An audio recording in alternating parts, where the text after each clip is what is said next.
Greetings as I, Dracovin, your Lord and Emperor here at the Dracovin Empire, and welcome! We're diving back into Pathfinder / Golarion lore once more. I hope you're all having a wonderful day, and if you're joining me, of course, live over on Twitch, hello there, you can say hi. And if you're joining me later on YouTube when these videos go up, hey YouTube, remember, liking, subscribing, ringing that bell, all that stuff is really great. So my question today is, because I don't really know if you can play them as a character, have any of you out there dealt with, in your first edition or second edition adventures, Cecaelia? That's what we're going to be talking about today. A group of amphibious, octopusy humanoids that would remind you of, honestly, Ursula from The Little Mermaid, the Disney one. So, you know, that's basically what we get. The kind of like mermaids, but octopus from the lower down. So, we're going to dive into it. We're going to learn about them. We're going to enjoy them today. And yeah, if you've had any stories about, you know, dealing with them, positive or negative, because they aren't an evil or inherently violent people, you know, plenty of people could have had positive connections with them. Now, as I usually do when I start all these videos, I like to shout a number of books that if you want to kind of check out where my sources are or dive into some things on your own, hey. And again, I also always state that, you know, I use the Pathfinder wiki as a general outline for a lot of these things. So, Raiders of the Fevered Sea. Guess what? It's my favorite when I talk about ocean-going species and ancestries. In this book, in Skulls and Shackles line, they've got an entire chapter post the adventure. They talk about aquatic peoples, places, and species. Yeah, they mention it there. Also, if you want to specifically look into their stats as a monster in Bestiary 3. Again, in first edition, they were chaotic neutral, so they're not really evil, violent, and I think that generally is what they're at. So it's like sort of they can be antagonistic, but you've got statistics for them there. Then, of course, we got Song of the Sea Witch, with a Pathfinder Society scenario, if you can find it, which deals with some of them. And then Isles of the Shackles, and there we go. Those are the books that you might want to look into for some additional research after we talk about here. So there's a Cecaelia. I'm showing it off here. You can check out this nice guy here. So they're proud. They're unpredictable to be a general degree to the sentient, and they kind of look like sentient hybrids between humans and octopuses. They dwell in the warm oceans and seas of Golarion. So the humanoid torsos of them are diverse in nature. Basically, they're human-looking part, but they typically resemble nearby land-dwelling humanoids. It's basically a trait believed to be adaptive, one over two or three generations to kind of camouflage. So effectively, you know, if there's a human society, they're going to look more human. If there's a, you know, whatever kind of human, you know, group they are, ethnicity, other kinds of humanoids, whatever's nearby in the land, they kind of adapt to looking at. Very octopi. They do stand about 6 feet tall and weigh about 200 pounds. Of course, the bottom part is an octopus. In a similar manner to an octopus, they can emit a cloud of dark ink while underwater. Their tentacles are also sensitive enough to act as a sensory organ, albeit with only very intense focus. So they do have some sensoriness to their tentacles, but they kind of have to focus on it to use them properly. Now, they do live in the depths of the sea, near coastlines. Sometimes they claim landmarks such as coral atolls as a territory, and they live to be about 60 years old. If we're looking on Golarion, they're known to live in Ziado, the Shackles Island of Ismar's throne, in Arcadia, Imbali, Obari, and Okayo oceans, and in the inner and steaming seas. So they do have a wide variety of places that they are found.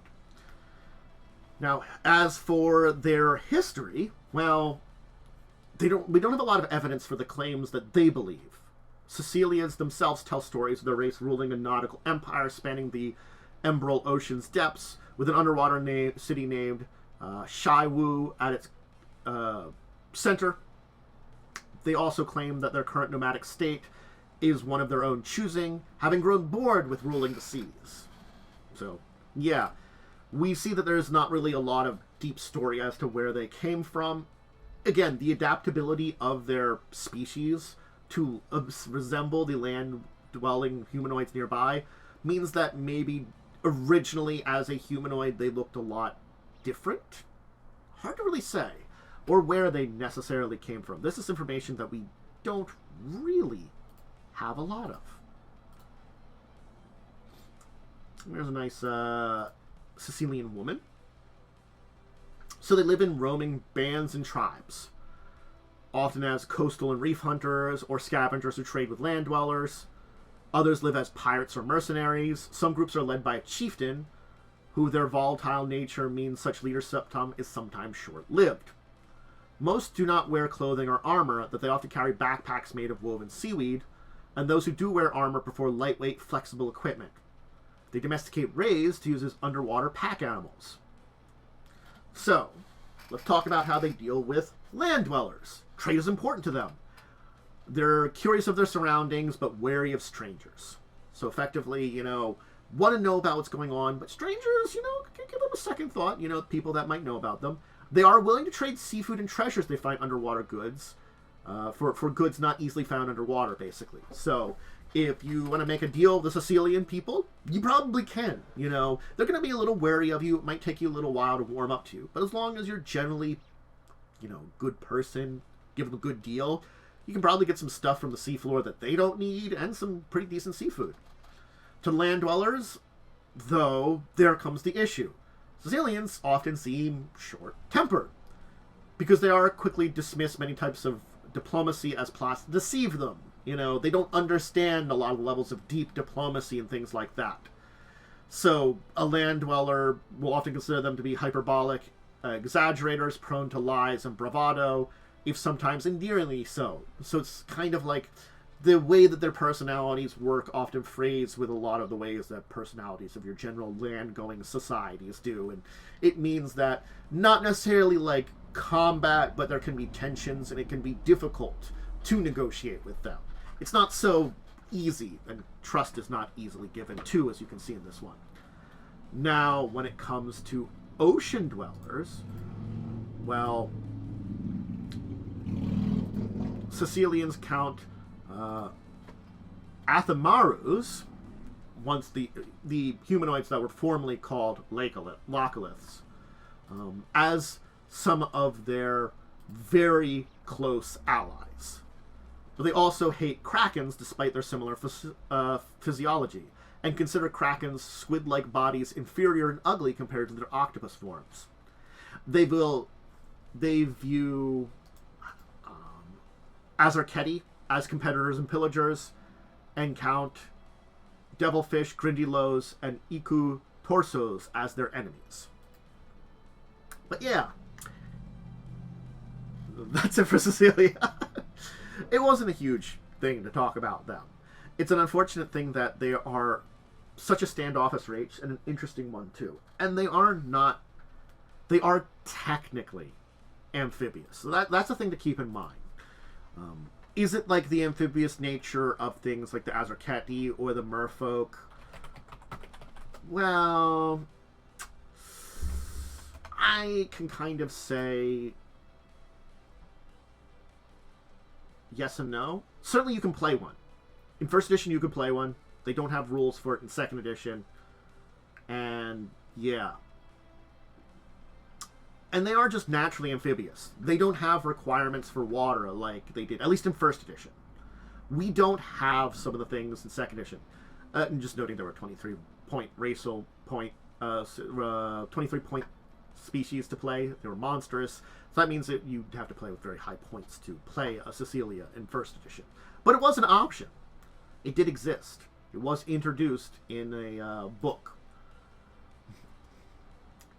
But I'm digressing a slight bit here. We don't, again, have second edition version of them that exists. We don't know, and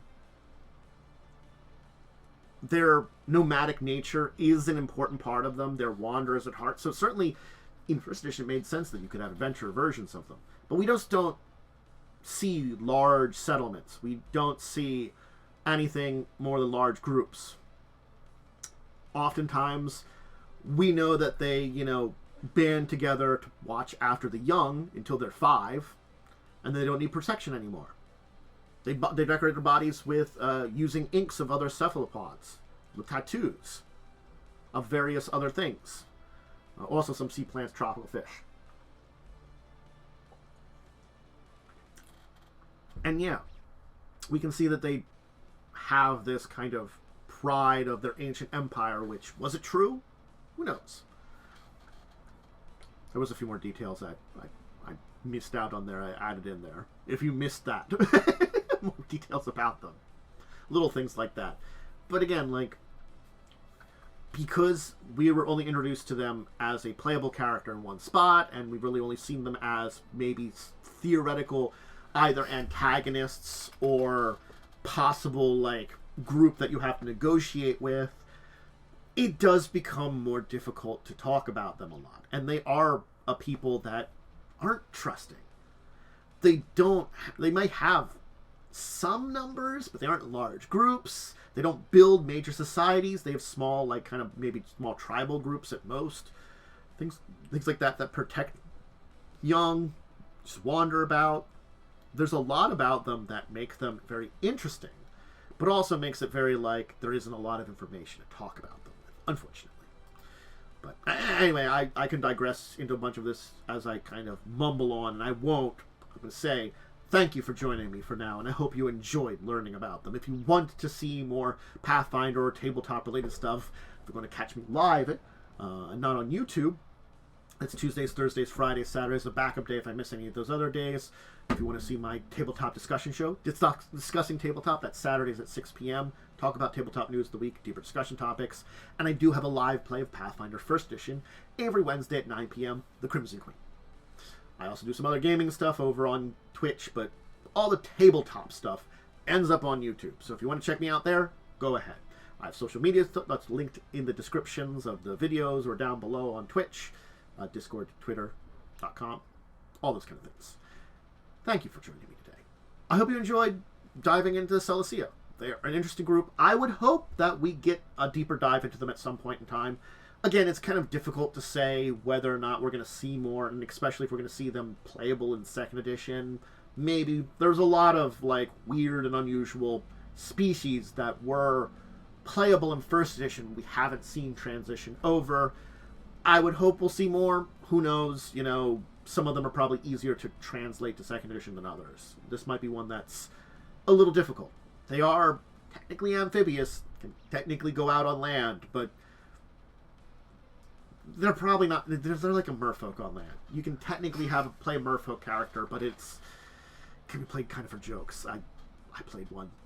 Half was played for jokes. So it would be the same thing here, unfortunately. Anyway, until the next time we chat about anything, we learn about some more Pathfinder or other tabletop, or do anything, I bid all of you out there deep and wonderful. Farewell.